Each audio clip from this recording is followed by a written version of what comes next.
Parashat Beshalach is the ultimate Parsha of miracles, featuring the splitting of the sea, the falling of the manna, and water flowing from a rock. Yet this celebration is haunted by a constant jarring soundtrack of complaints, most notably at Rephidim, where despite following Hashem's cloud, the people immediately break out quarreling with Moshe.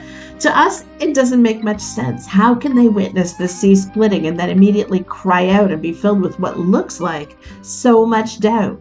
The answer lies in how we look at miracles.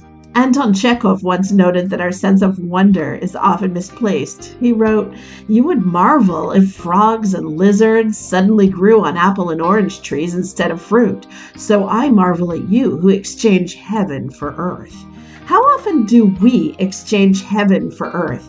So often, we confuse the bizarre with the miraculous, failing to see the wonder in the consistent natural order. We treat the orange as mundane simply because it is reliable.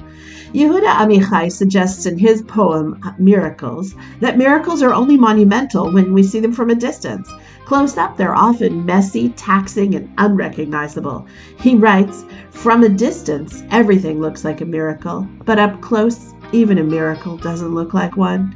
Even someone who crossed the Red Sea when it split only saw the sweaty back of the person in front of him."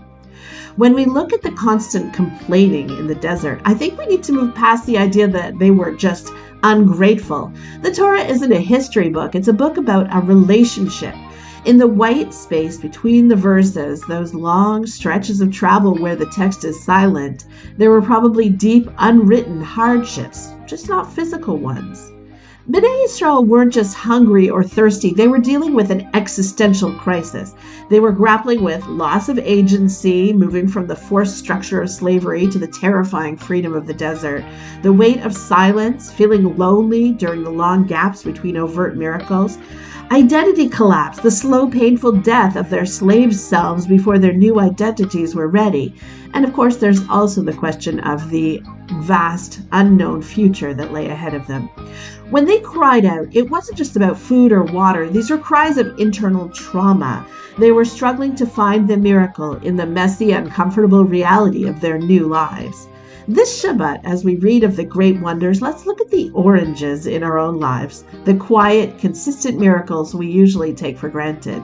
May we have the empathy to see the real struggles in the quiet gaps of our own journeys and the vision to recognize Hashem's hand, not just in the frogs on the trees, but in the oranges, the daily strength to keep walking. Shabbat Shalom.